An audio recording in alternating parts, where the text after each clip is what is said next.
नमस्कार, लाइव 7 के special programme education plus में आप सभी का स्वागत है।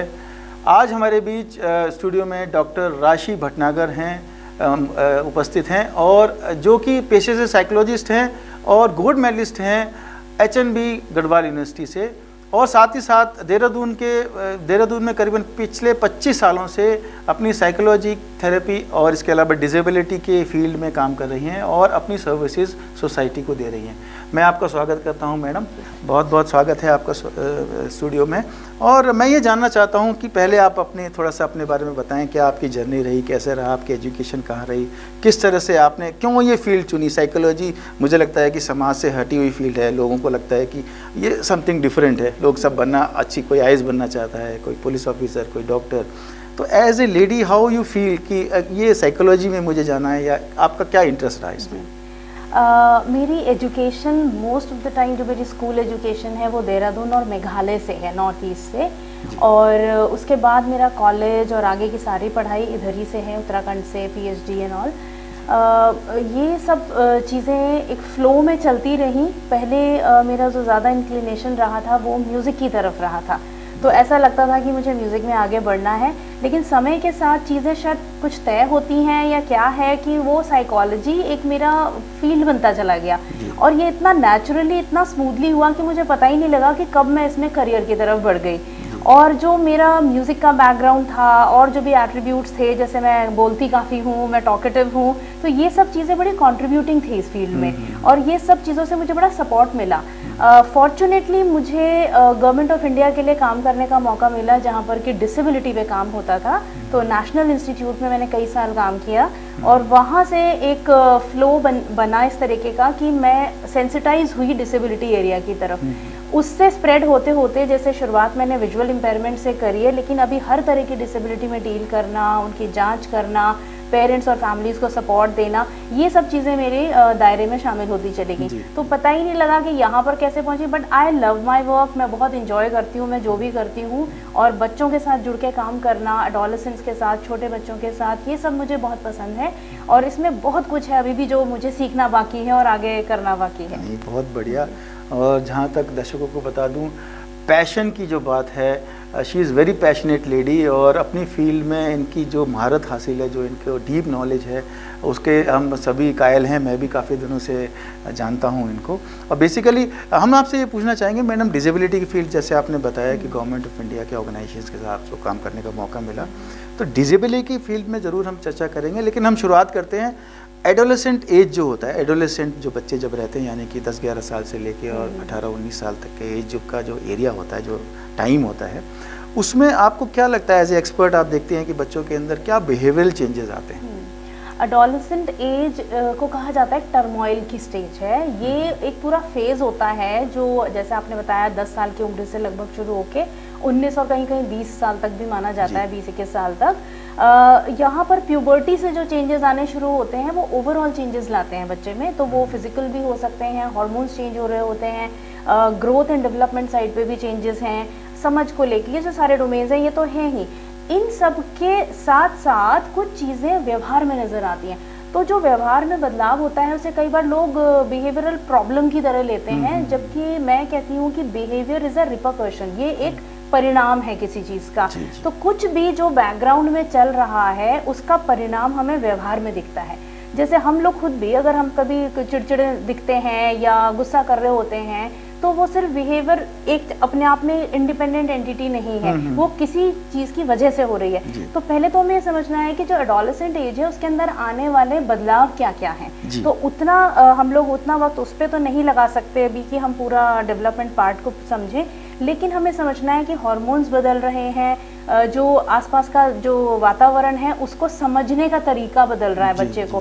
पहले वो कंक्रीट की तरफ ज़्यादा फोकस करता है, लेकिन एडोलेसेंट एज में आते आते उसका जब समझ का विकास काफ़ी तेज़ी से हो रहा होता है, तो वो उन चीज़ों को अमूर्त रूप में समझने की कोशिश करता है, एब्स्ट्रैक्ट। और उनके क्वेश्चंस ऐसे होते हैं जिनका शायद सबके पास उत्तर नहीं होता है। तो फैमिली हो या स्कूल हो या समाज के और लोग, वो कई बार उन बच्चों को समझ नहीं पा रहे होते हैं कि ये पूछना क्या चाह रहे हैं। तो वो जो जिज्ञासा है ना उस उम्र की कि मुझ में ये बदलाव क्यों आ रहे हैं, या ये एक पर्टिकुलर इमोशन क्या इमोशन होता है, या ईश्वर कौन है, ये जो अमूर्त चीज़ें हैं इन सब में जिज्ञासा है बच्चे को, लेकिन उसको उत्तर उस तरह से प्रॉपर मिल रहा है या नहीं, इस पर डिपेंड करते हैं उसकी बिहेवियरल इश्यूज। तो अगर कोई चीज उसको सेटिस्फाइंग नहीं लग रही है या वो अपनी बात नहीं समझा पा रहा है, तो लो फ्रस्ट्रेशन टॉलरेंस बिल्डअप हो सकता है, जो उसके आफ्टर इफेक्ट्स जो होंगे। हाँ, और जो साथ में जो तेजी से बदलाव उसे लग रहा है अपने आसपास और उसके समझने के तरीके में चेंज, ऑपोजिट सेक्स की तरफ आकर्षण, अपने आप में आ रहे बदलाव,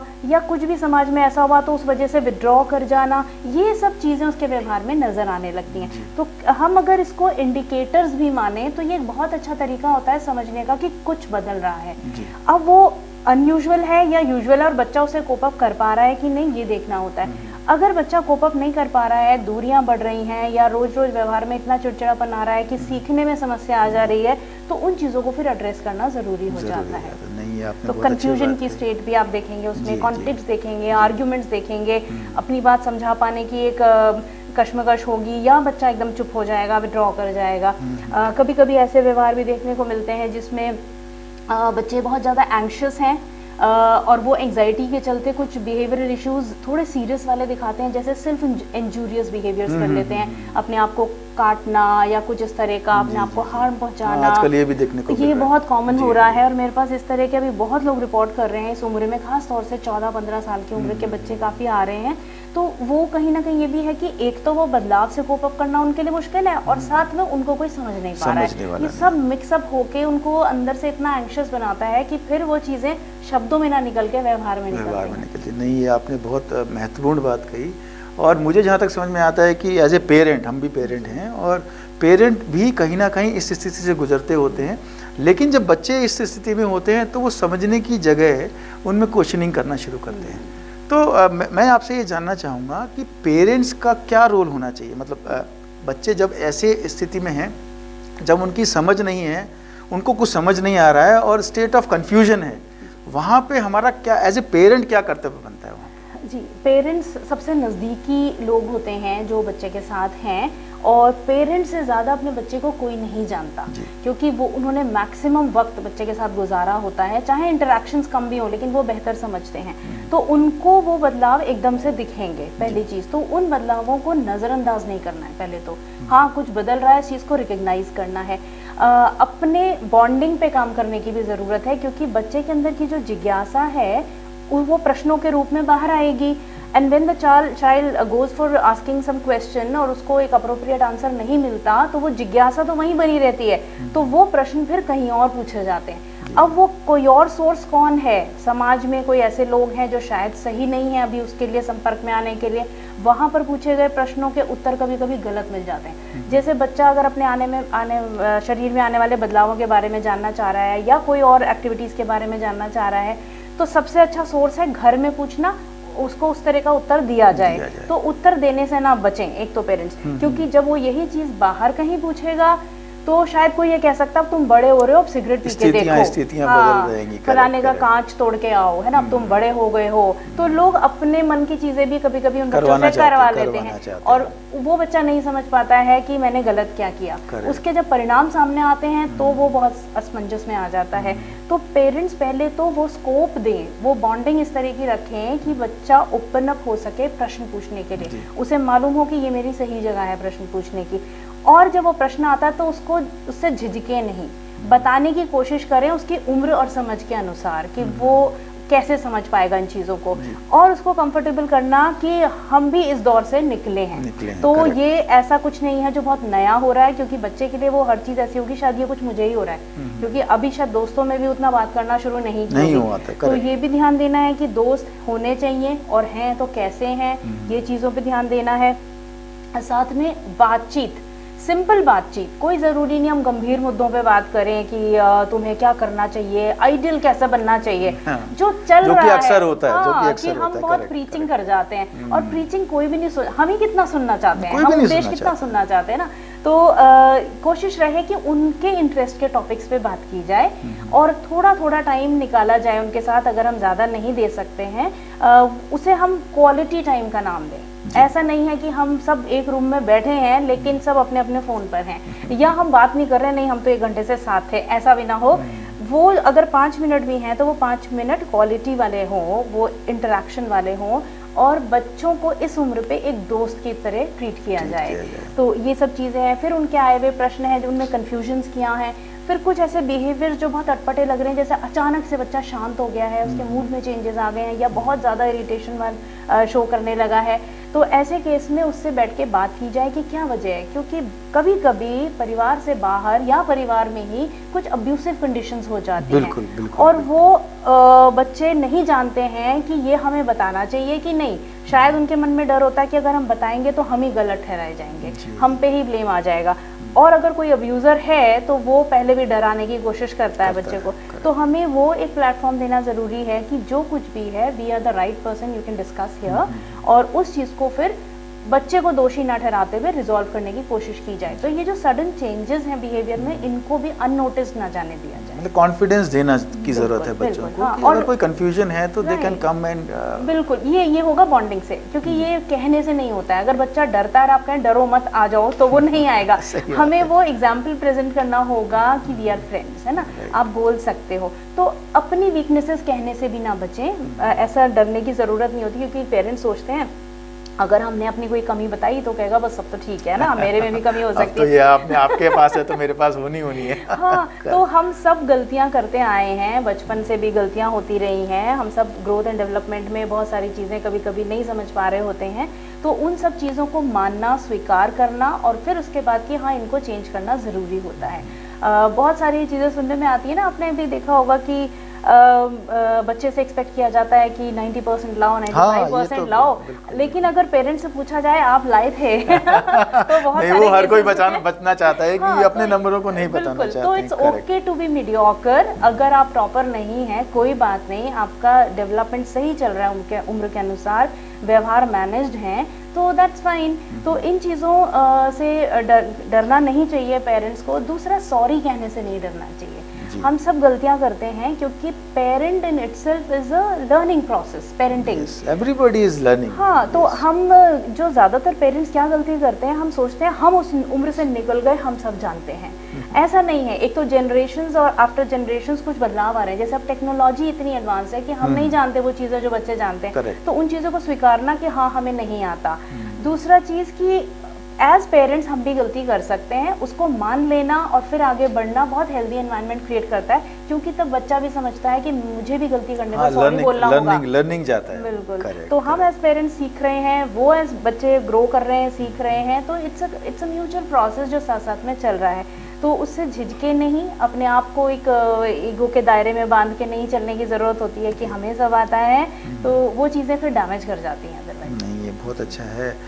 कलेक्टिव जो डेवलपमेंट की बात की आपने, बहुत बढ़िया। इसमें एक जो है मैडम, मैं जानना चाहूँगा डॉक्टर साहब कि एक पहलू छूट गया जो कि स्कूल और टीचर्स का आता है। इसके बारे में आप क्या कहना चाहेंगे कि क्या रोल होना चाहिए स्कूल्स का और टीचर्स का to control this type of issues, मतलब एडोलेसेंट में जो है? सबसे पहले तो टीचर ही कनेक्टेड होती है। तो जो डे टू डे में डील कर रहे हैं बच्चों के साथ, वो टीचर्स हैं, और टीचर्स को अपने क्लास के हर एक बच्चे के बारे में पता होता है। तो उनकी नोटिस में सबसे पहले आएगा कि इस बच्चे में कोई बदलाव है।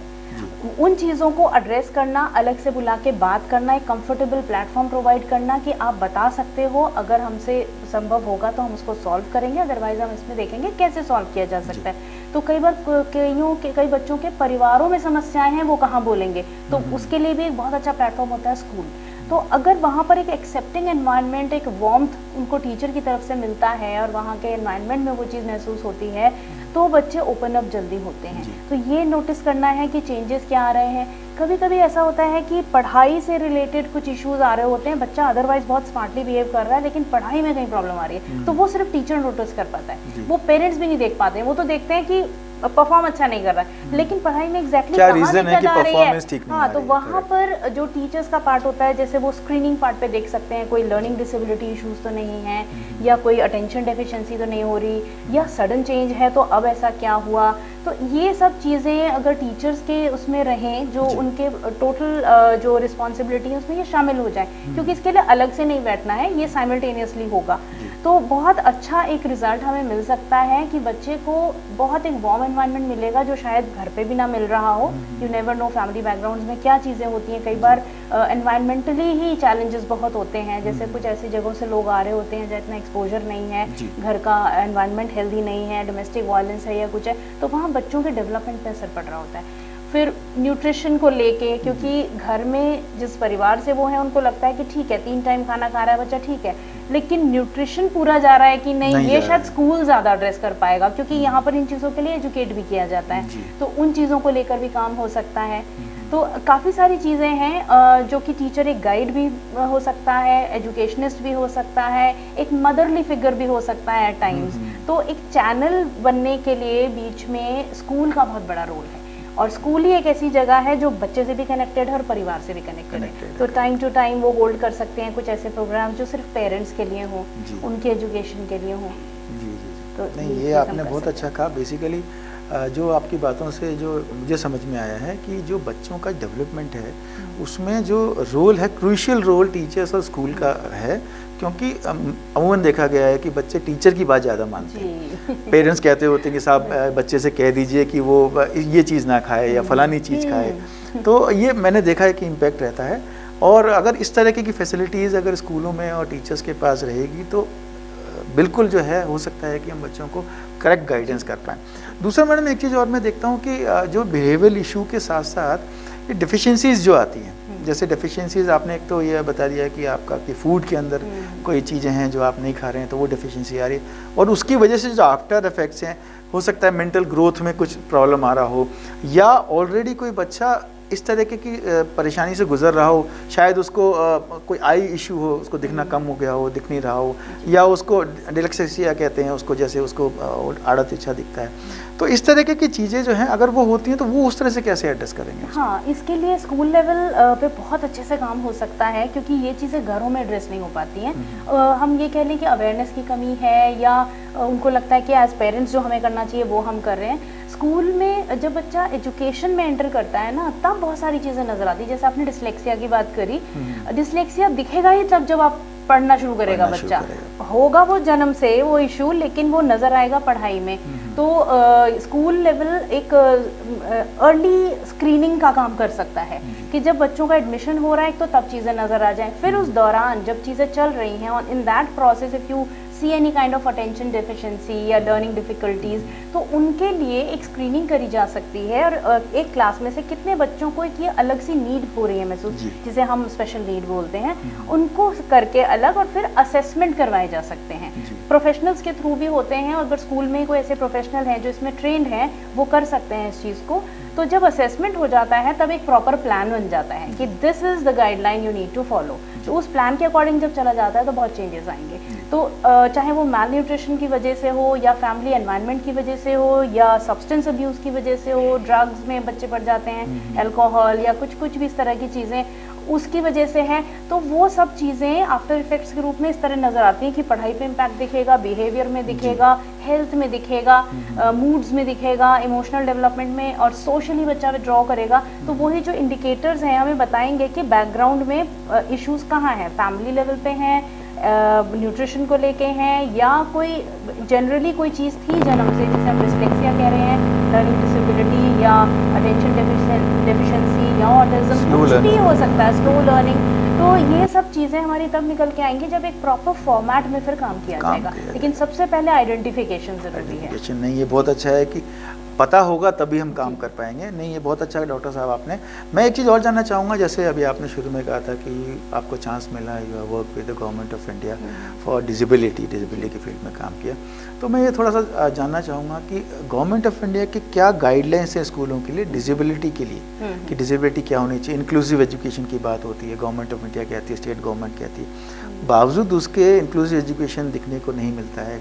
स्कूल्स हैं, बहुत सारे स्कूल्स हैं जो कर रहे हैं, बात करते हैं डिसेबिलिटी की, and they take admission also, but most of the school 95% school they are still in the dark. तो इसके ऊपर आप क्या कुछ इस तरह की कुछ ऐसी पॉलिसीज़ हैं जो या उसको फॉलो करना चाहिए, समाज को ज़रूरत है, इसके बारे में? बहुत ये बड़ा डिसहार्डनिंग होता है कभी कभी कि एक तो देहरादून को तो स्पेशली हब कहा जाता है स्कूल्स का, एजुकेशन हब है। हाँ, और पिछले बिल्कुल 70 सालों से और वहाँ पर भी हम फिर भी देखते हैं, चलो थोड़ा अवेयरनेस है लेकिन उतना नहीं है जितना हम एक्सपेक्ट करते हैं। तो जो बेंचमार्क डिसेबिलिटी है जो कि गाइडलाइंस में प्रिस्क्राइब्ड है कि 40% से नीचे अगर प्रॉब्लम्स हैं तो वो डिसेबिलिटी के श्रेणी में आएंगे। तो वो इंटेलेक्चुअल डिसेबिलिटी भी हो सकती है, वो विजुअल इम्पेयरमेंट, हेयरिंग इम्पेयरमेंट, ऐसी 21 डिसेबिलिटीज़ डिफाइंड हैं। उनमें से अगर प्रॉपर प्रोटोकॉल से फॉलो करते हैं जो कि गवर्नमेंट ऑफ इंडिया ने प्रिस्क्राइब किए हुए हैं, रिहेबिलिटेशन काउंसिल ऑफ इंडिया में है, पीडब्ल्यूडी एक्ट में है, ये सब गाइडलाइंस के अकॉर्डिंग अगर हम असेस करते हैं और वो सर्टिफाई हो जाते हैं डिसेबिलिटी के लिए, तो फिर काफ़ी फैसिलिटीज़ हैं जो मिलती हैं। तो उसके लिए पूरा वो है, गाइडलाइन भी है, बुकलेट्स है, प्रोसेस है कि आप कैसे उस चीज़ को करेंगे। और वो अगर सर्टिफिकेट आपके पास है तो आप एंटाइटल्ड होते हैं कि आप स्पेशल स्कूल में भी जा सकते हैं, आप नॉर्मल स्कूल में भी जा सकते हैं और इंक्लूजन में भी जा सकते हैं। तो सबसे अच्छा जो तरीका समझ में आ रहा है और इस पर काफ़ी लोग काम भी कर रहे हैं कि इंक्लूसिव एजुकेशन दी जाए, क्योंकि अगर बच्चे को डिसेबिलिटी है, हम उसे बिल्कुल अलग करके ही बड़ा करते हैं तो अल्टीमेटली उसने मेन स्ट्रीम में जाना है, तो उस वक्त वो ट्रांजिशन बहुत मुश्किल होगा। जैसे कि बच्चा पहली बार घर से निकल के स्कूल जाता है तो बड़ा मुश्किल ट्रांजिशन होता है उसके लिए। इसी तरह से जब आप स्पेशल फील्ड से एकदम निकल के मेन स्ट्रीम में शामिल होते हैं तो वो एडजस्ट नहीं कर पाता है। तो इंक्लूसिव में अगर पढ़ता है तो ये वाली चीज़ खत्म हो जाती है, गैप फिलअप हो जाता है, उन्हीं के साथ में बड़ा होता है। लेकिन इसका मतलब ये नहीं कि स्पेशल स्कूल्स का कोई रोल नहीं है। कुछ डिसेबिलिटीज़ के लेवल्स ऐसे हो जाते हैं जिसमें कि बहुत स्पेशल नीड रहती है, 1-to-1 के लिए, 1-to-1, और जो वहाँ का जो स्टाफ होगा वो उस तरह से ट्रेंड होना चाहिए जो वो थेरेपीज भी प्रोवाइड करे, और मल्टीपल डिसेबिलिटीज़ हैं उनके केसेस में, तो वहाँ स्पेशल स्कूल का रोल रहता है। लेकिन जो हमारी मैक्सिमम पॉपुलेशन है, अगर हम नॉर्मल स्कूल्स में भी जाके स्क्रीनिंग करते हैं, जो मेन स्ट्रीम स्कूल्स हैं, वहाँ पर काफ़ी % बच्चे हैं जिनमें किसी में लर्निंग डिसेबिलिटी, किसी में अटेंशन डेफिशिएंसी, ये सब मिल जाता है। तो वो एक्चुअली डिसएडवांटेज में है अगर स्कूल में उनको इंक्लूसिव तरीके से ना पढ़ाया जाए, मतलब स्पेशल नीड को भी एड्रेस किया जाए और जो मेन स्ट्रीम बच्चे हैं उनके साथ भी उनका पीयर ग्रुप रहे। तो ये वाली चीज़ों को अगर हम थोड़ा और एड्रेस कर लेंगे तो बहुत अच्छा एनवायरनमेंट हो जाएगा और बहुत अच्छी ग्रोथ हो पाएगी उन बच्चों की। बहुत अच्छा आपका सुझाव भी है, और मुझे लगता है कि सोसाइटी को इस तरीके का एनवायरनमेंट बनाना चाहिए, पेरेंट्स को समझना चाहिए कि disability is also part of the society, और उनको भी साथ लेके जाना है। डॉक्टर साहब, मैं आखिरी जो प्रश्न है आपसे ये पूछना चाहूँगा, आप क्या ऐसा दर्शकों को बताना चाहेंगे कि जो डिसेबिलिटी और एडोलेसेंट और ये बाकी जितने भी इश्यूज़ हैं, ख़ास तौर से एडोलेसेंट के ऊपर हम जो बात करें कि एज के ऊपर बात करें, उसमें क्या ऐसे पॉइंट हैं जो लगता है कि हम सबको मिलके उसको एड्रेस करना चाहिए, ताकि जो बच्चे जो अब बड़े होने वाले हैं या समाज के एक लेवल पे आने वाले हैं या एक समाज के अंदर एंट्री करने वाले हैं, उनके लिए क्या गाइडेंस होनी चाहिए? तो सबसे पहले तो सेल्फ एजुकेशन, हम सबको खुद को एजुकेट करना है, एडोलेसेंस को समझना है, डिसेबिलिटी को समझना है, और अगर एडोलेसेंट स्टेज में डिसेबिलिटी भी है बच्चे के साथ तो वो डबल इश्यूज हो जाते हैं। तो पहले तो खुद समझना है कि ये चीज़ें क्या हैं, ये पेरेंट्स लेवल पे भी उनको अवेयरनेस होनी चाहिए, जो प्रोफेशनल्स काम कर रहे हैं, जो टीचर्स हैं, उन सबको भी अवेयरनेस होनी चाहिए। ये चीज़ें तो हैं ही। दूसरा हम जो देख सकते हैं, अगर मटीरियलिस्टिकली देखें तो अवेलेबल क्या क्या है, रिसोर्सेज क्या हैं अपने सराउंडिंग में, तो हम कहाँ रहते हैं या बच्चे की फैमिली कहाँ है, बच्चा कहाँ रहता है, उसके हिसाब से हम उसे क्या अवेलेबल करा सकते हैं। क्योंकि हम रियलिस्टिक गोल्स बनाएं तो ज़्यादा अच्छा है। हम ये नहीं कह सकते कि इस चीज़ का इलाज जो है अमेरिका में बहुत अच्छा होता है, लेकिन वो बच्चा अपने मोहल्ले से बाहर नहीं निकल सकता, तो वो वर्केबल नहीं होगा। तो हम थोड़ा रिसोर्सेज का पता करें, कैसे क्या किया जाएगा। थोड़ा सा हम स्टाफ एम्पावरमेंट की तरफ काम कर सकते हैं कि उनको सेंसिटाइज किया जाए कि कभी कभी हमने देखा है कि टीचर्स बहुत काम करना चाहते हैं लेकिन उनको पता नहीं होता है कैसे करना है, तो चीज़ें ऐसे ही चल रही होती हैं। और कभी कभी बिहेवियर इश्यूज वाले बच्चों के साथ डील करते करते जो डील कर रहा है उसके स्वभाव में चेंजेस आ जाते हैं, क्योंकि वो डील नहीं कर पा रहा होता। ये अपने आप में एक टेक्निक है, बिहेवियर एनालिसिस करना और उसके बाद उसे एड्रेस करना। तो कहीं उनकी ट्रेनिंग्स की ज़रूरत है या नहीं है, ये देखा जा सकता है। तो सिलेक्टिव स्टाफ को, अगर सबको नहीं भी तो स्कूल में कुछ सिलेक्टिव स्टाफ को ज़रूर ट्रेन किया जाए, इस तरफ अवेयर किया जाए, इन जनरल कम्युनिटी को, फैमिली को, स्कूल स्टाफ को। ये सब चीज़ें मिलकर इम्पैक्ट करेंगी। कोई भी एक दिशा में बहुत ज़्यादा एफर्ट करना भी उतना कारगर नहीं है, बजाय कि सब दिशा में थोड़ा थोड़ा एफर्ट कर लिया जाए। नहीं, बहुत बहुत धन्यवाद मैडम आपका, आज आप आए और स्टूडियो में आपने समय दिया, और आपकी वजह से आपके जो इस तरह का एनलाइटमेंट आपने जो पूरा साइकोलॉजिकल थ्योरी और इसके जो एडोलेसेंट और बाकी और जो विषयों पर आपने अपना एनलाइटमेंट दिया, इट इज़ वेरी नाइस। और मुझे लगता है कि दर्शकों को इस पूरी चर्चा से जो है जो मिला होगा, जो उनको समझ में आया होगा, वो ये है कि हम सब मिलके हर एक चीज़ को एड्रेस कर सकते हैं अगर हम उसको जानें, उसको समझ जाएं एक्चुअल प्रॉब्लम किधर है। तो जो एडोलेसेंट की जो प्रॉब्लम है, हम इसलिए बातचीत इसलिए कर रहे हैं कि आज के समय में ये एक मेजर प्रॉब्लम है कि बच्चों को एडोलेसेंट एज में समझने वाला नहीं होता। हम सभी ये कह रहे होते हैं कि साहब हमारे बच्चे समझते नहीं हैं, या हम समझा नहीं पा रहे हैं। दो चीज़ें हैं, तो अगर हम समझा नहीं पा रहे हैं तो हमें कारण ढूंढना होगा कि क्या कारण है, क्या वजह है कि हम बच्चे को समझ नहीं पा रहे हैं। क्या इसके पीछे जो कारण है अगर उन्हें समझ जाते हैं तो ज़रूर हम उसके ऊपर काम कर सकते हैं। डॉक्टर साहब, मैं आपसे ये जानना चाहूँगा कि आप इतनी सारी जगहों पे पूरे देहरादून में फैसिलिटीज़ दे रहे हैं, you work with government organisation, you work with many organisation. क्या अभी इस तरह के कोई ऑर्गेनाइजेशन है या स्कूल हैं जिनके साथ आप टाई अप कर रहे हैं इस तरह की सर्विसेज ऑफर करने के लिए? हाँ जी, कोलैबोरेशन काफ़ी काम करता है, क्योंकि अकेले हम सब लोग कुछ नहीं कर सकते। तो अभी इन दिनों होलकर एजुकेशनल ट्रस्ट से हम लोग कोलैबोरेट होने की कोशिश कर रहे हैं। काफ़ी अच्छे से ये चीज़ें रन हो रही हैं स्कूल लेवल पे, और उसी में जो प्रोफेशनल एक हेल्प की ज़रूरत होती है या एक एसोसिएशन की ज़रूरत होती है, उस चीज़ पे हम विचार कर रहे हैं। होपफुली शायद उस तरफ हम आगे बढ़ेंगे, और अगर वहाँ पर चीज़ें वर्केबल हुई तो इनको फिर आगे और स्कूल्स में रेप्लिकेट भी किया जाएगा। नहीं, बहुत अच्छा है, और इस तरह की सर्विसेज चाहिए भी देहरादून के जो लोगों को, या देहरादून के जो स्टूडेंट्स हैं या पेरेंट्स हैं।